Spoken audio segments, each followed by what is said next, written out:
Well, hi there. As you may know, a while back I did a very long, several hours long AMA videos where I had a bunch of you guys write in if you wanted to ask me questions, and I answered them all in a big, long AMA format. I did one at the Sovereign CEO channel and one at the Alpha Male 2.0 channel. And a few questions came in. There was like a month lag time between when that went up and when I first asked the questions, and some other questions came in the interim. So I thought it might be fun to go through those questions as kind of an addendum to both AMAs that I did. So this will be the Sovereign CEO version of the businessy questions, things like that, 5 flags questions. Then I will do an Alpha Male 2.0 version on my Alpha Male 2.0 channel for dating and relationship and lifestyle type questions. There aren't that many, but I'll just go through them right here. Here we go. Has your view of Alex Jones changed at all since the 2 articles you wrote about him several years back? Oh, yes. Yes, I wrote some articles about Alex Jones on how he was basically my thing about Alex Jones historically, and I said this at the time of my articles. You have a very good memory. Is I said Alex Jones is either a very good actor, very good at branding himself and very good at play acting as this character, or he is deeply mentally ill. And I said it's 50-50. And I said I didn't know which one it was. It's this or it's this. It's about a 50-50 either way, because there are a lot of people who think he was an actor or is an actor, and there's a lot of people who think he's just crazy. And I said, well, I don't know. It's one of those two. It is definitely one of those two. I just don't know which one. Was it this year or last year? I think it was last year. Maybe it was earlier this year. When the video came out, the video footage of the trial that he was on when he was being sued for the Sandy Hook stuff, and it was court transcript video where he was just acting like himself, and he knew there wasn't any audience. He was just in court, and he had to be on his best behavior. After watching those, and they're still on YouTube, you can watch them, they're hilarious. I now know which one it is. He is deeply mentally ill. He is deeply insane. If you watch those court videos, he's acting like a 5-year-old. At one point, he's like chewing gum, and the judge like, "You chewing gum?" "Oh yeah, I'm chewing gum." And he starts talking, blah, blah, blah, and it's like, okay, could you please take the... He's like, "Well, you want my gum?" He pulls it out and hands... I mean, just crazy. That's not even the craziest shit, the one thing I can remember. But I'm like, my God, now I know. This man's crazy. Alex Jones is a high-functioning, insane person. And very similar to Kanye West, in the same category. Kanye West is a very high-functioning person with deep-seated, completely psychotic mental issues. Just because you have mental issues doesn't mean you can't be successful. Alex Jones, Kanye West, there are some people who have deep-seated problems mentally but can still make it work. So that's my only view that has changed. Everything else is about the same. Mainly it's about, same thing with Jordan Peterson, it's about the followers of Alex Jones, not necessarily Alex Jones. If you remember those 2 articles, you saw in the comments, so I did in the second article, one of those 2 articles, I said, please let me know in the comments if you really believe that demons exist in another dimension and come into this dimension and possess the bodies of politicians. Because this is what Alex Jones has said, and he wasn't making a joke. Do you really believe this? And I said stuff like, do you really believe they took embryos and blended them up and put them in Coke cans? Because Alex Jones has said that, and he wasn't kidding. Do you really believe these things? And there are, if you remember, you could go, those blog articles are still on the internet. You can go to my alphamale20.com, read those old articles and those old comments. There were guys that said, oh yeah, there are demons. Yes, Caleb, absolutely. Yes, Caleb, guys said this. They actually said, Caleb, if you did drugs, you'd understand that there are demons. Absolutely there are demons. And yes, they possess me, of course. And if you did drugs, you'd understand this. Okay, these are Alex Jones supporters. So, there you go. Are you going to see the new Indiana Jones movie? No. Or do sequels like this hurt your soul? No, I am not going to see the new Indiana Jones movie. It looks awful, and apparently, according to the reviews, I was right. Hollywood is not allowed to make good movies anymore. Both the culture and the business model does not allow them to make good movies. They literally can't. It's with rare, bizarre, unusual exception do you get one. Does it hurt my soul? Well, by the way, I stopped seeing movies in 2017. I don't go to the movie theater anymore with rare exception. I used to go every week. And I wrote an article back then, 2000, why I chose it, because I knew that Hollywood sucks now. You can't make good movies. Cultural collapse. This is where the right-wingers are correct. Does it hurt my soul? Not anymore. It hurts people's soul now. All these guys on the internet bitching and moaning about Indiana Jones and what they've done to Star Wars and what they've done to Star Trek and what they've done to Doctor Who and what they've done to He-Man and all these things that I grew up with. Hollywood has systematically gone through and destroyed them all. They're pissed now. I was ahead of curve in this stuff. I was talking this stuff 10 years ago, back in around 2011. If you read my blogs back then, you saw what I said. I said, what the fuck is this? What are all these movies coming out now where these little 90-pound actresses beat the shit out of all these big, giant 250-pound guys and it's easy? And what the fuck is this?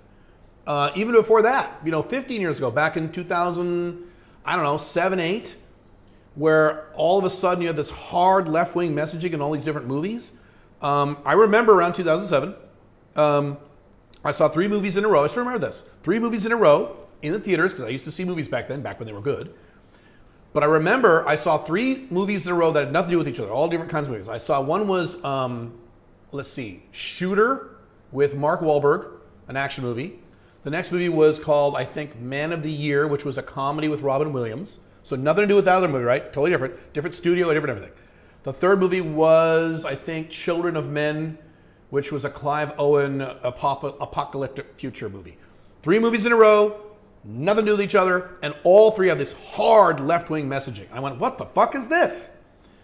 So I brought it to people's attention 10 plus years ago. So the things that most people are going through now, I already went through. Now I don't care.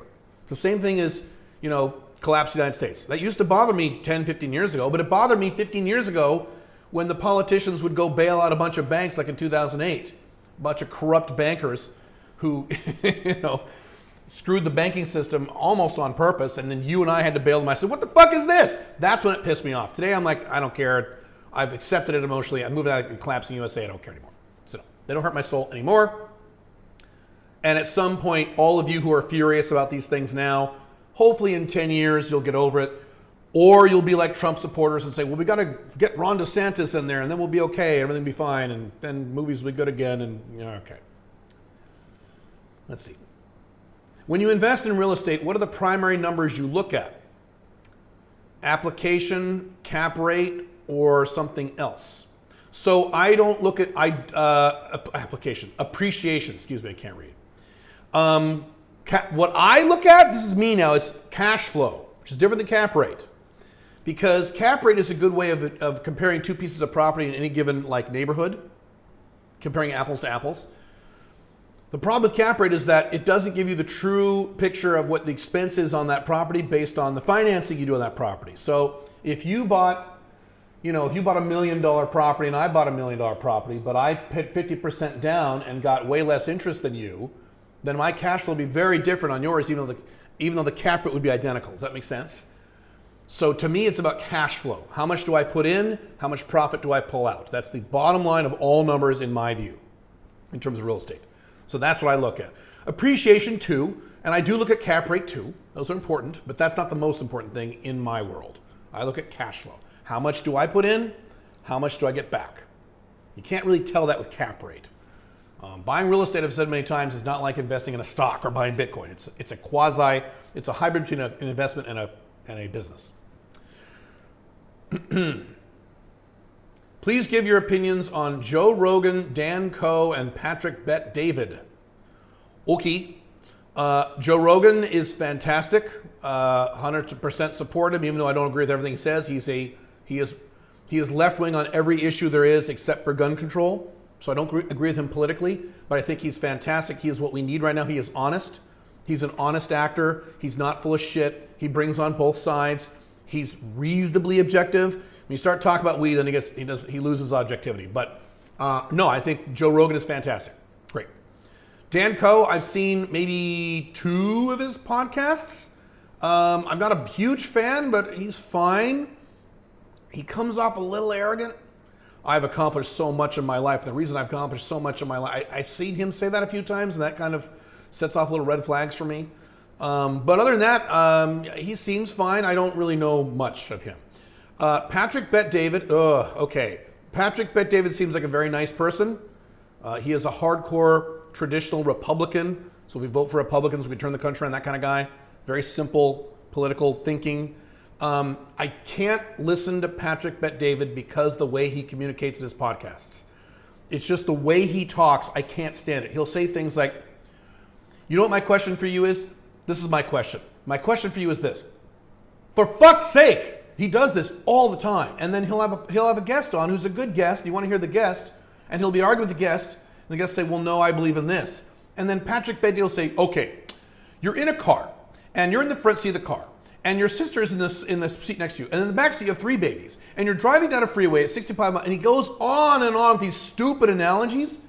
He's not stupid, he's a smart guy, but he's just, his communication style, I'm like, bro, let the guy, this is awful. So I can't listen to him. He's too irritating to listen to.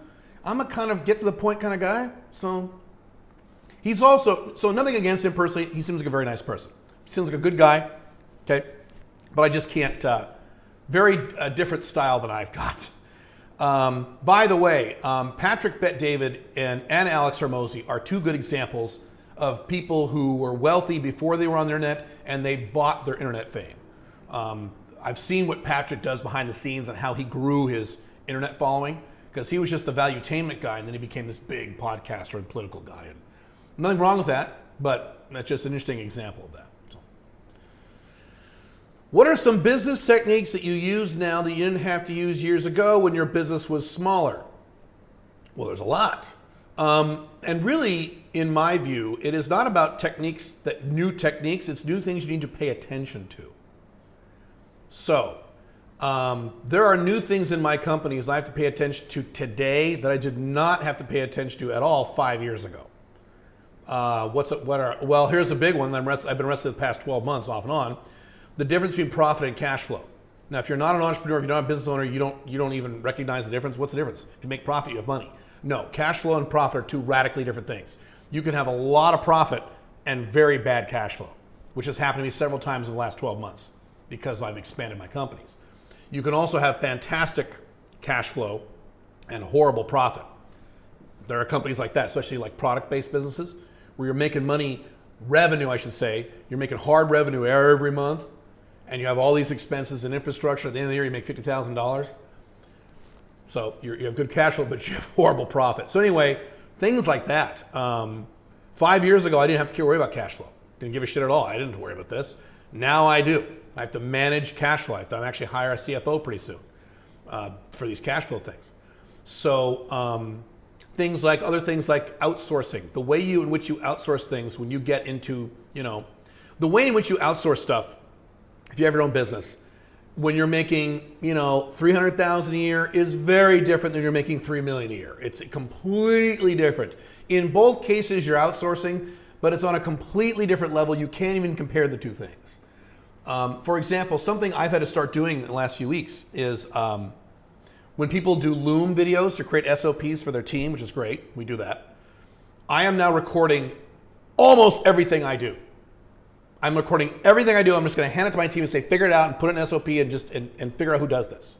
So instead of recording, let's see, I could outsource this one little task to someone. I record just about everything, unless it's something literally only I would ever do. So things like that.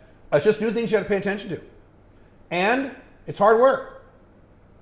When you scale your companies, every 6 months you got to learn some new shit you've never done in your life.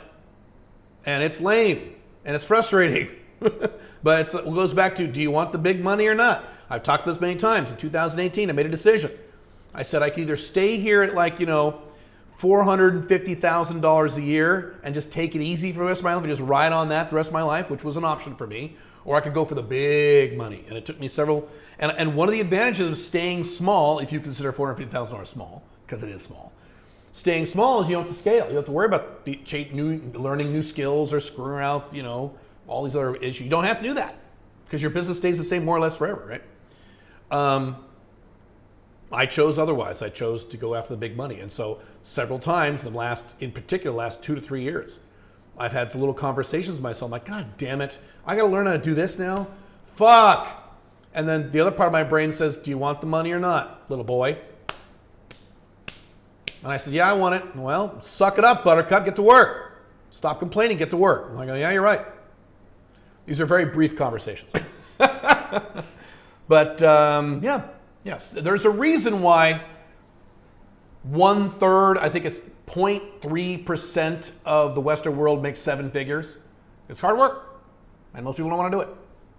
So, which is fine with me. Let's see. Where are we here? Lost my place. Would you consider, is this right?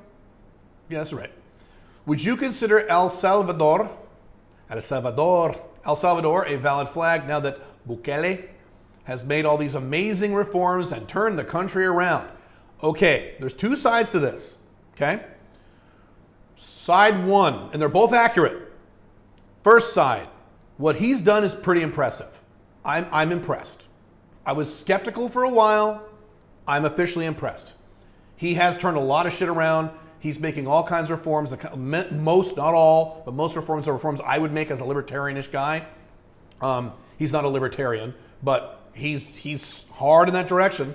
So yeah, man, I've been really impressed with him. I don't know about him personally. I don't know his life. But yeah, I am very impressed with the reforms he's made, and they will absolutely help El Salvador. They already have. Yes. The other side, which is also accurate. I learned this when I was paying attention to Georgia. And for you Americans, this is the country of Georgia. In the Caucasus, this is not the state of Georgia. Georgia did a lot of similar things. Okay, Vladisili, or what is his name? I forget his name. I always pronounce his name wrong. That president did a lot of the same stuff that Bukele is doing now. A lot of libertarian reforms, free market reforms, capitalist reforms, turned shit around, boosted the economy, fantastic. But what happened in Georgia? As soon as he left, the old left-wingers came right back in and started undoing all of his shit. So the issue with El Salvador is not what is going on right now. The issue is, how is it going to look in 5 to 10 years when he is long gone? Are they going to keep it going like they did in Singapore, like they sort of did in Hong Kong, like they are now doing in Dubai, and been doing for 20 years? And the reason that works in places like Singapore is you had Lee Kuan Yew, who was in charge for quite a while. Dubai, they're going to be in charge for quite a while. That family's been in charge for a long time. It's not going to change anytime soon. Hong Kong is a little kind of an anomaly because they didn't really care, so they didn't really pass any laws. So that's the issue, is in these quasi-democracies, he'll turn a bunch of things around, he'll leave, and then the socialist will come right in and fuck it all up. Which, by the way, is the pattern of South Central America. South Central. The Latin world. That's the pattern. It does great, then it does awful. And it does awful. Then it does great. Oh my God, it's amazing. Oh, then it does awful again. Boop-a-doop-a-doop-a-doop. That's South America, and to a lesser degree, Central America. So the jury is out on whether I would use it as a valid flag. I mean, right now it's looking good, but I don't. 5 flags in international lifestyle is a long-term play. I'm in Paraguay right now because the long-term future here is good. I'm in Dubai because the long-term, mid-term future is good. I don't live in the United States because the long-term future there is bad. So it's not about what's going on right this second. It's where is it going? And it's harder to think in terms of long-term. It's easier to just say, everything's fine in the United States now. Yeah. What about 20 years? You and Peter Zeihan don't seem to be too far apart on your analyses. That's correct. We agree. I've said this many times. We agree on more things than we disagree. I agree with most of what he says. Yeah. Is the total collapse of the United States the only place where you disagree? That's the biggest place in which we disagree. There's a few other places. And again, I don't believe in total USA collapse. It could happen in one of 6 ways, which I've articulated in videos and articles. You can look those up if you like.